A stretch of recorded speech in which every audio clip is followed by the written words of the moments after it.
Jeg hedder Dennis. Jeg er en blanding af C-programmør og PLC-programmør. Og som I kan se her bag mig, så er jeg ved at lave en platform, som online hjælper slutkunder med at lave linjer, som de har brug for. Det kunne for eksempel være en slagtelinje, eller en pakkelinje, eller hvad en linje der nu er. Men ideen er, at inde i det her software, der kan kunden hjælpe sig selv med at komme frem til nogle kravspecifikationer og noget, altså hvor meget throughput, hvor meget, alle de her tal, som man nu sidder og diskuterer, når man er en sælger, som skal forsøge at få på plads, hvad er kundens behov.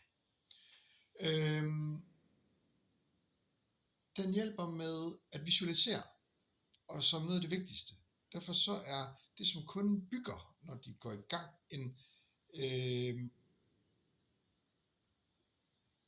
digital tvilling, men direkte.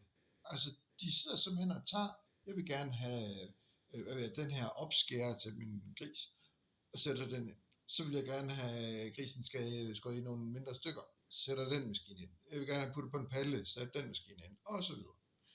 Så man hele tiden har som slutkunde en idé om, der sker noget. Altså man får noget, man bruger tiden, og man får noget for de her, den tid, man investerer. Når det er blevet visualiseret, så er der hjælp til planlægning, der er hjælp til programmering, der er hjælp til kabeltræk og valg af sensorer, valg af motorer, som til sidst bliver til sådan en bum, som jeg vil sige, gerne skulle sælge projektet. Lag nummer 2 er så, at når kunden ligesom er færdig, så skal der nogen ind og sige, hej, jeg skal faktisk sælge den her maskine til dem, og den skal være programmeret på en bestemt måde, når den skal fungere sammen med det her. Så den del kommer som lag nummer 2, hvor firmaer som Init og Karsø, vil de vel lave. Det tager bare lang tid. Altså virksomheder, som har en interesse i, eller hjælper en service, som hjælper med at få de her faktiske maskiner, enkeltmaskinerne, sat sammen. Og til det, der er der en begrænsning. Det er opbygget på Pachamel. Det betyder, der er en bestemt måde, man skal kode tingene på. Der er nogle af tingene, jeg har lavet, og nogle af tingene, jeg ikke lavet endnu. Men det bliver en Pachamel-base, som kommer til at trække det her. Hvis lige vi ser lidt nærmere på, hvad det er. Her, igen, vi er et eller andet online sted, det er en server, der kører på en lokal maskine. Det her, det er sikkerhedsniveauet.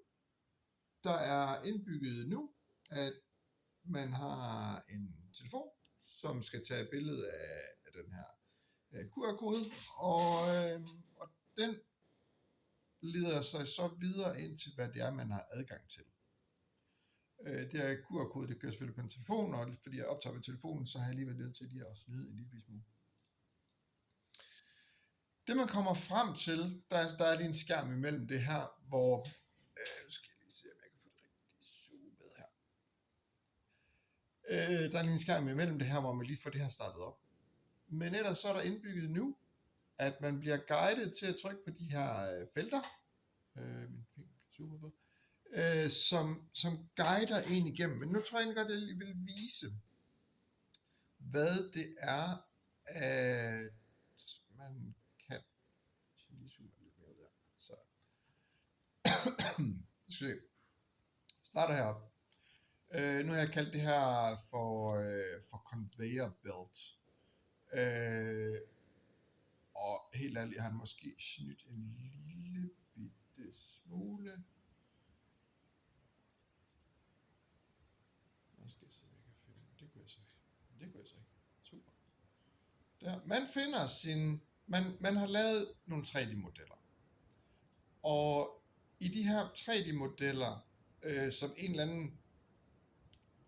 anden designer har lavet, der vælger man for eksempel en step-fil eller en j-fil.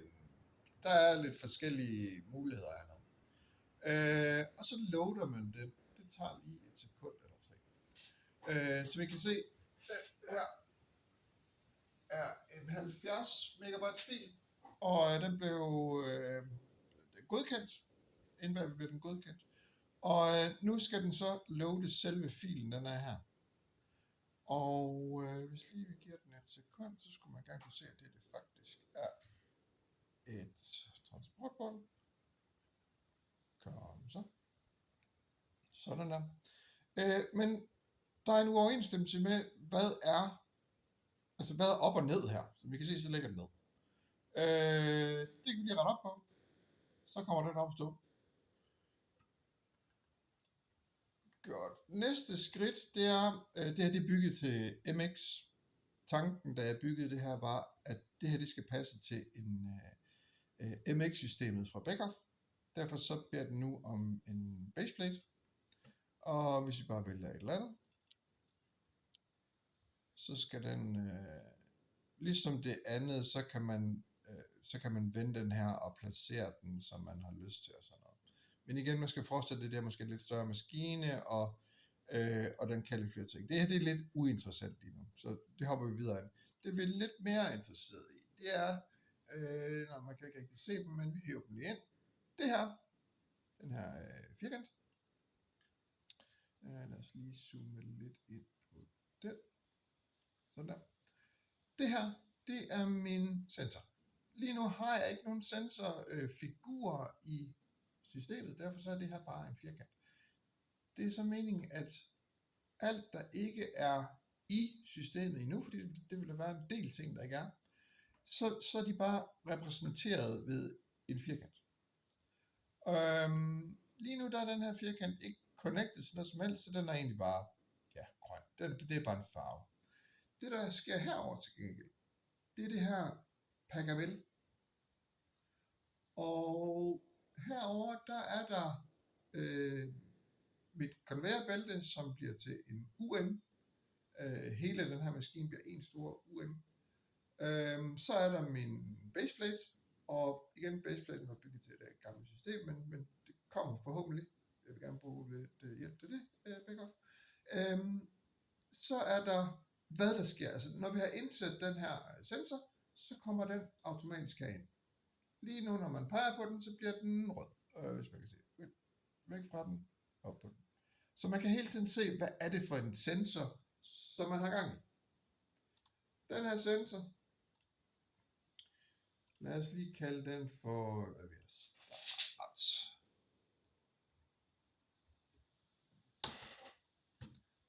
Ja, det er fint. Bum. Nu hedder den start sensor 1, og det er den derovre.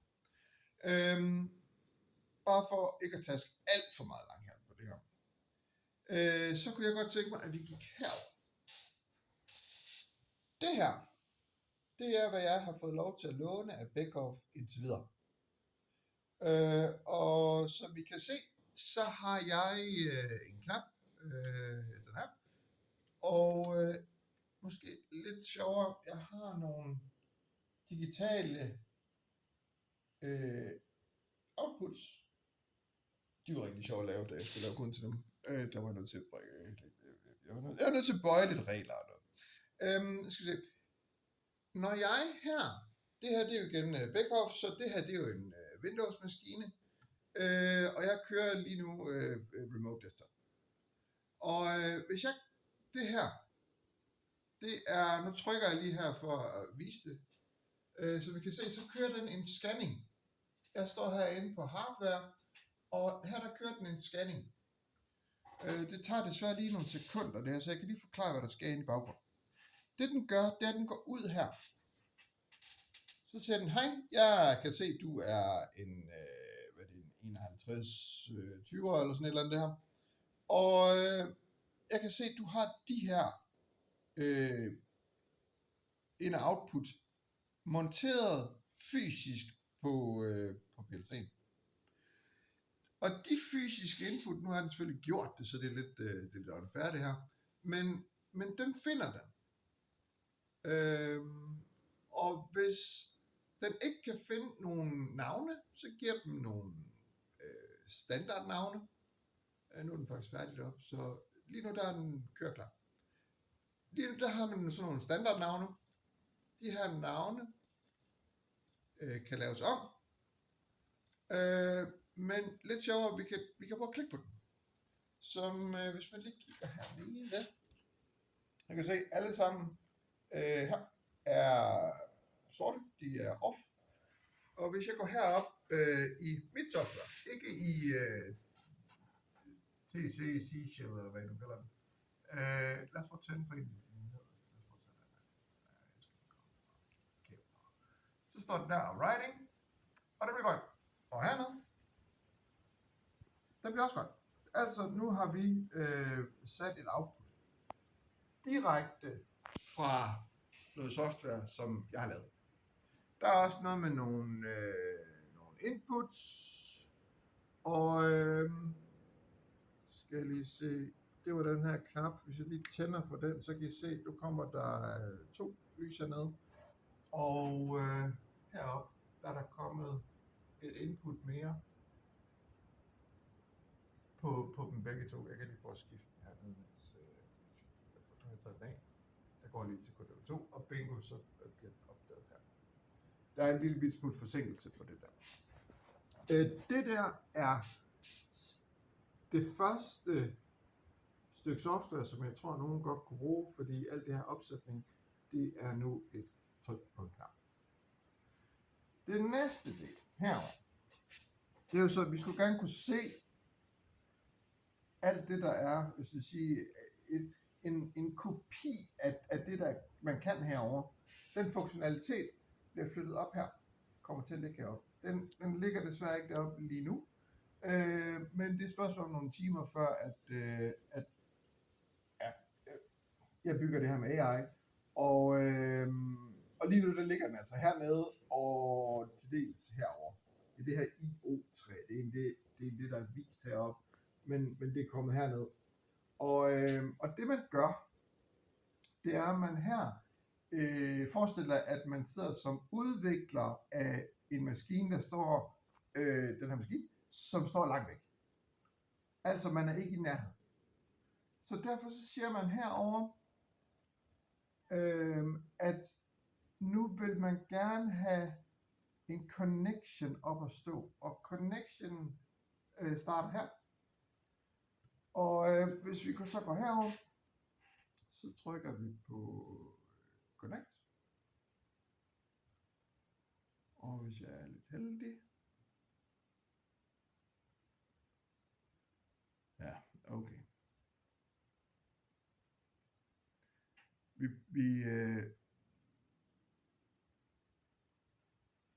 Selvfølgelig virker det ikke lige nu. Man skal forestille sig, herover der kommer der en kode. Den kommer til at ligge på den side.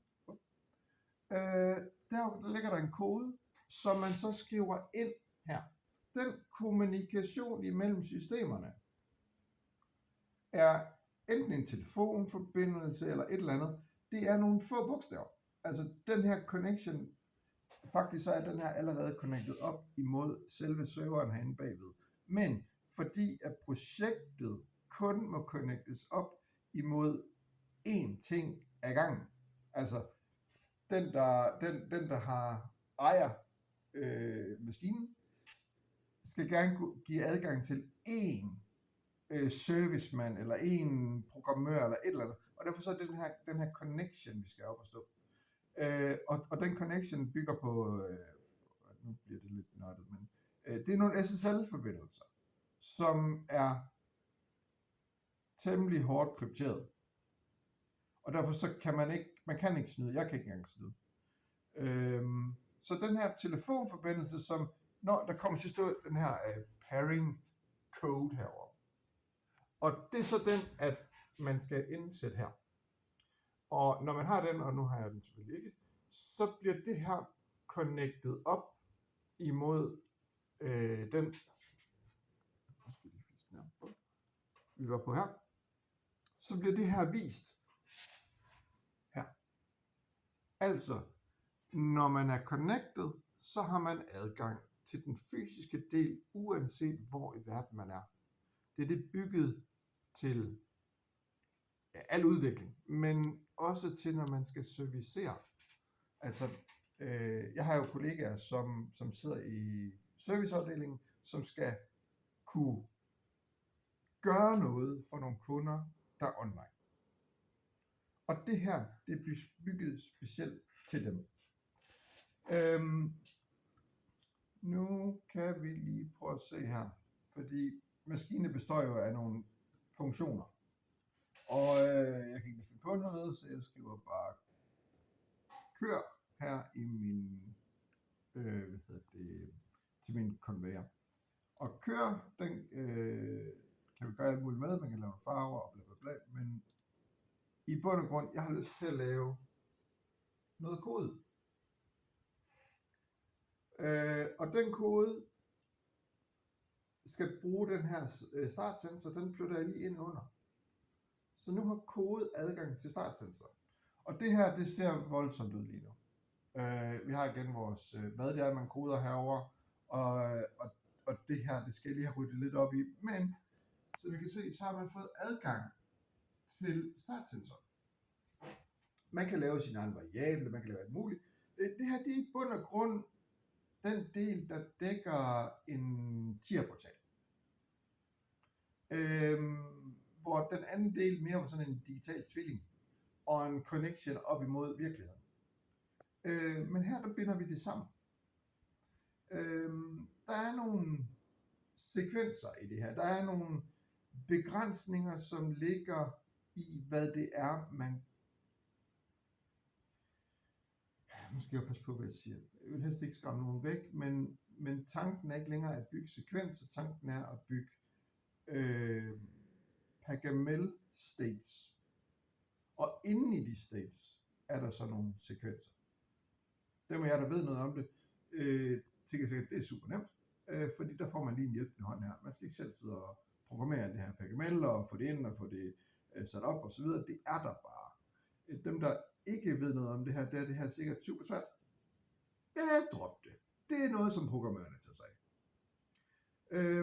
Når man er klar, så ligesom i tierportalen eller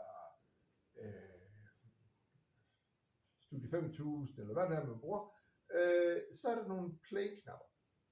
Og de her play, nu har jeg selvfølgelig ikke sat det op, og jeg har ikke programmeret det, fordi det skal man lige sætte op. Men man får ligesom en fysisk idé om, hvad der sker. Hvorfor er den her nu? Jamen, og hvorfor kommer det input? Jamen, det kommer, fordi den der startsensor er blevet aktiveret. Og hvis jeg skal fokusere på det startsensor bliver aktiveret, og det betyder, at når jeg indsætter den her startsensor i et eller andet, lad os prøve at sætte den ind. Ja, det er måske ikke super godt lavet lige nu. Vi sætter den bare lige her. Altså, i step 10, hvis den her startsensor er true, så kan vi lave en if-sætning. Den er bedre sat den herinde. Nu sidder jeg her og bare på den skærm. Det går rigtig godt. Hvis startsensor er true, så kører de her actions. Og igen, nu har jeg jo ikke flere, jeg kunne måske godt have brugt mit output herovre fra, men lige nu der, man skal bare få, det her jeg er nået til, det er derfor jeg tøver lidt her. Den her del er en helt almindelig standard programmeringsdel, men som I kan se, den er rigtig meget bygget op på, at man kan tage en sensor, og man kan fylde den ind i nogle felter. Det her det er i bund og grund taget fra noget, da jeg underviste børn i noget, der hedder Blockly, som Google har lavet.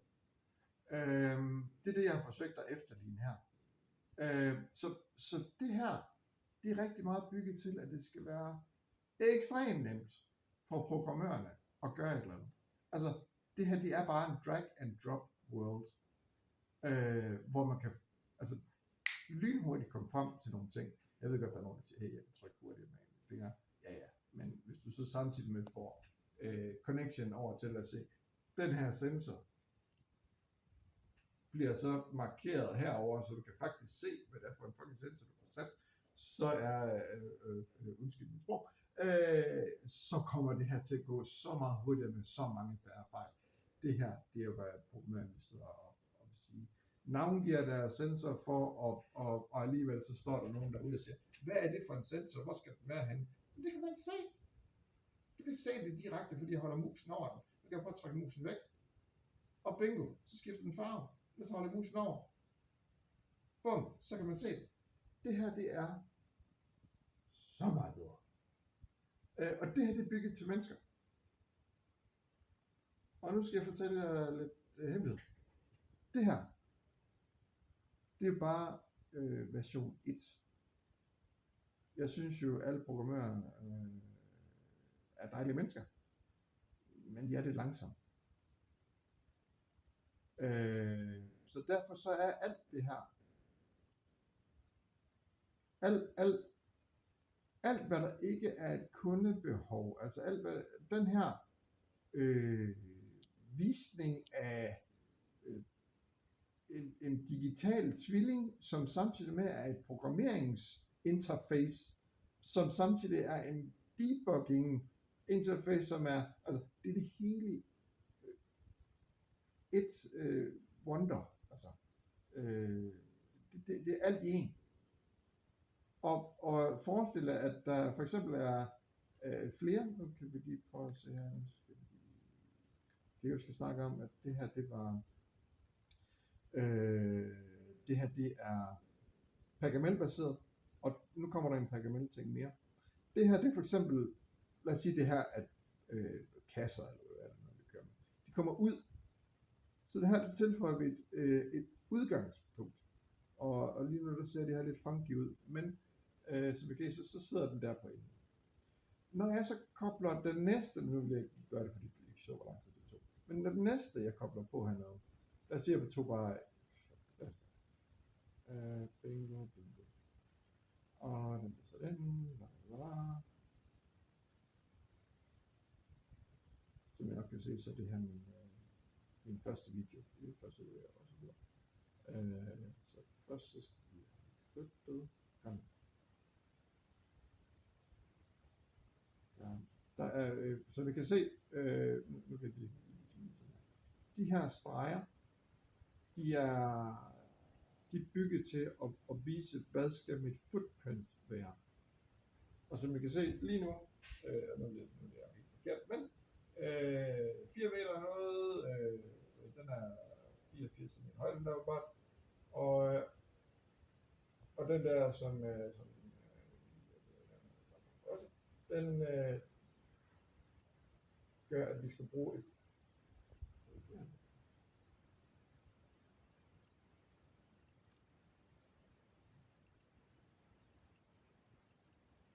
som I kan se, det her det er 100 som der.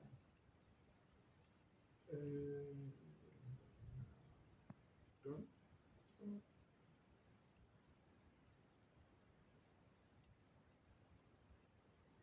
Og så skal vi se,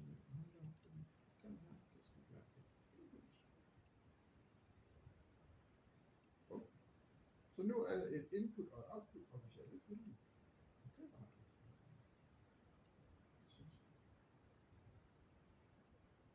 Bum. Ja.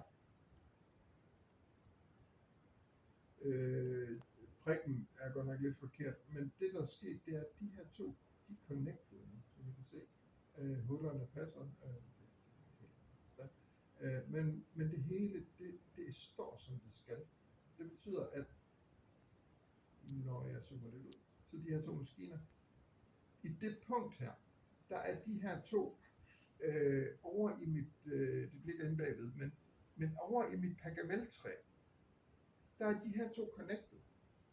Og det betyder, at koden nu kan tage udgangspunkt i, at nu har vi ikke længere én maskine, men der ligger det her punkt ind imellem, det kører automatisk, der er nogen noteret, der er ikke nogen kode, der er ikke nogen skal noget. Så den der I'm ready, og I'm ready to receive, og ready to send, når de to flag er høje, så overføres pakken fra den ene til den næste. For hver, det er fuldautomatisk, der er ikke nogen, der skal gøre.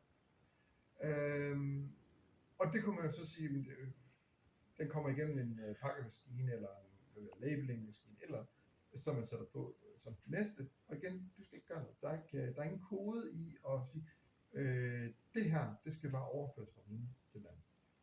Det tager PackML sig af.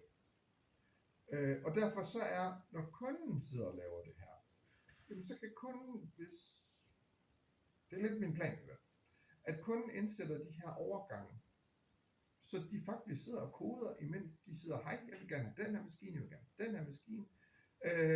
Maskinerne skal være født med af de her snapping-punkter. Så når man sætter dem efter hinanden, så bingo, så får man både altså den fysiske størrelse, fordi lige nu der er jeg en slutkunde, jeg er interesseret i, hvor stort skal min hal eller et eller andet være, som det skal stå i. Så kan jeg se, jamen den skal være cirka 1 meter bred, og den skal være måske lidt mere end det her høj. Men den skal i hvert fald være 6 meter 8 i længden. Det bliver jo sandsynligvis til mange kilometer, men de her to, de skal bruge så meget. Så allerede nu der har jeg fundet informationer, der gør, at jeg kan begynde at bruge det hjemme hos mig, til at sige, jamen vi går ud, vi kan tage en tomstok, og så kan vi gå ud og måle af. Så de har fået noget. De har fået noget, de kan bruge til noget. Når programmørerne tager over, jamen så er de her maskiner sat sammen. Mit gamle job var jo at sætte de her maskiner sammen. Så jeg kender til det her. Når jeg skulle sætte dem her sammen, skulle jeg vide, jamen, hvad skal stå hvor, og hvorfor, og hvordan, og hvad, og nogle tegner havde sat sig ned og gjort sådan nogle tanker, og projektlederen kom og skreg, det skal være sådan. Men det er der ikke behov for. Dem, der tegner det, laver en enkelt maskine, de definerer, hvor er min input og output, og hvor er min sensor henne, hvor er min, altså de bestykker den her. Og så min slutkunde, den som skal bruge maskinen, går ind og sætter dem sammen, som sådan nogle gange Lego-klodser. Og så når det kommer videre ned igennem systemet, så er der ikke alle de her diskussioner om kravspecifikationer og bla bla bla, fordi det her i bund og grund bliver min kravspecifikations løsning. Det har kunden selv bestemt. Og skulle det være sådan, at vi laver om på det, jamen så er der ikke nogen, der skal skrive et 1000 sider langt dokument. Så tager man bare den her maskine, klik, og så flytter man den et eller andet sted hen, og så står den der i stedet for. Og så er der nogle nye krav til min pladsforbrug, og måske hvad der skal stå i forlængelse af den ene og den anden, og bla bla bla. Vi skal måske have noget snakke om, men det her transportbånd bliver jo for langt, det kan alle se, fordi bla bla bla, eller det skal være en vinkel, eller så. Okay, jamen fint, så sætter vi den Lego-klods ind i stedet for, eller så laver vi en ny Lego-klods, altså en ny transportbånd, som er lidt anderledes i længden, eller hvad vi er. Det her, det er for mig at se ønskescenariet til alle de der sælgersnakke, som er derude. Altså at man, nu skal jeg se, om jeg kan få dem til at snappe igen. Det kunne jeg så ikke helt, men lad os sige, det snapper. Og så er der her serveret til alle de næste led. Du skal lave noget kode, som får den her til at gøre et eller andet.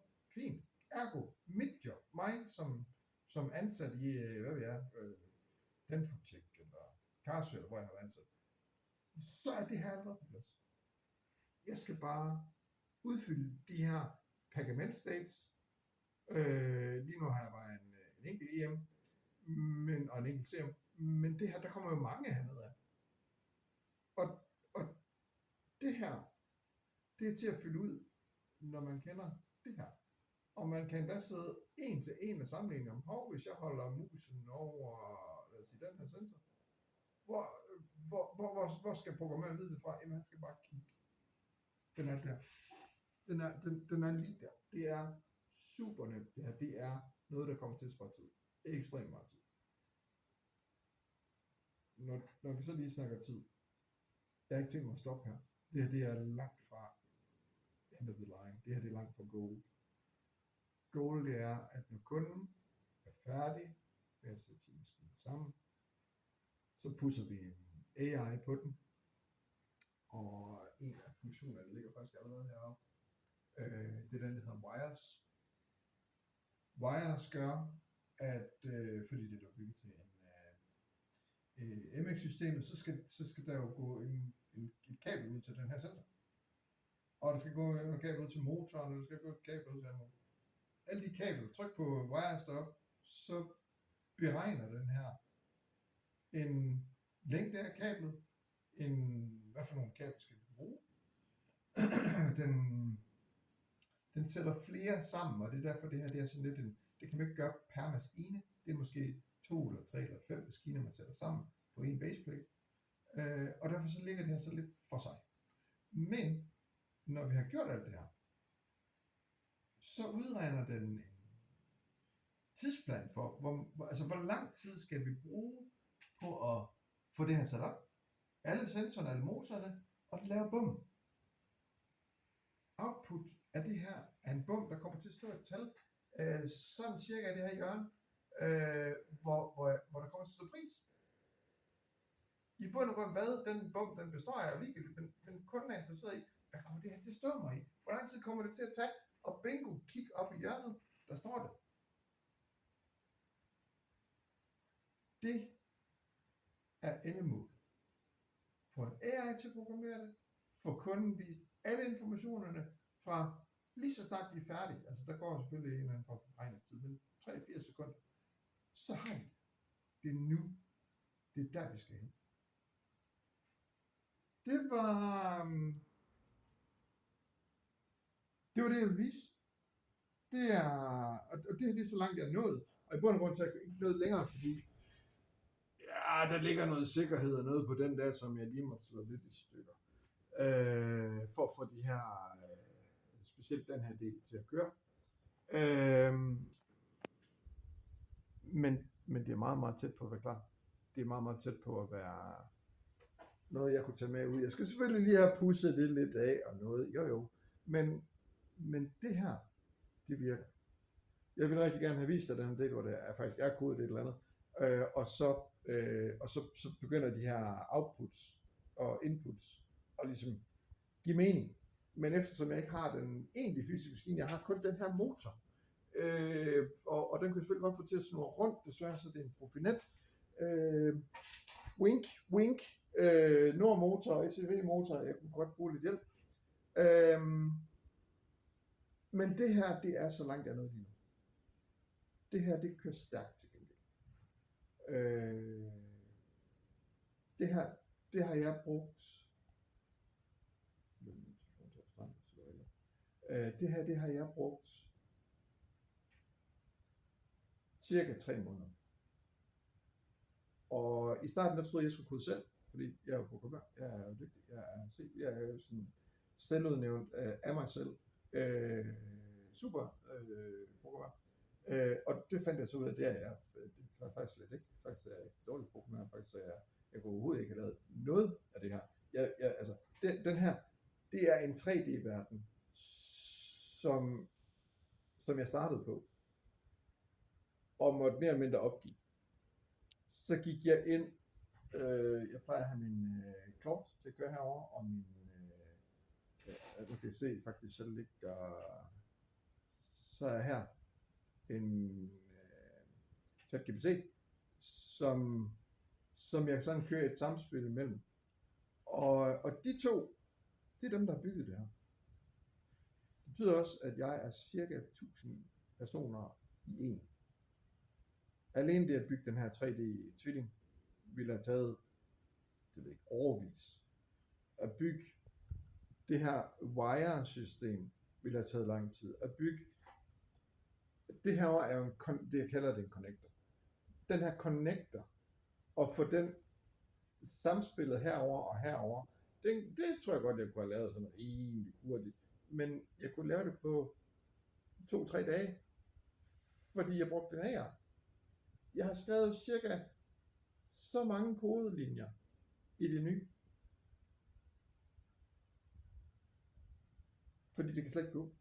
Jeg kan simpelthen ikke, hvis jeg kunne tænke det, fair nok, men hvis jeg kunne taste, altså jeg skal taste i det her tastatur, det vil have, altså der vil komme røg op af det. Det er så hurtigt, at det her det går. Så vi snakker dage og ikke måneder eller år om, at det her det bliver færdigt. Jeg håber, I vil hjælpe mig.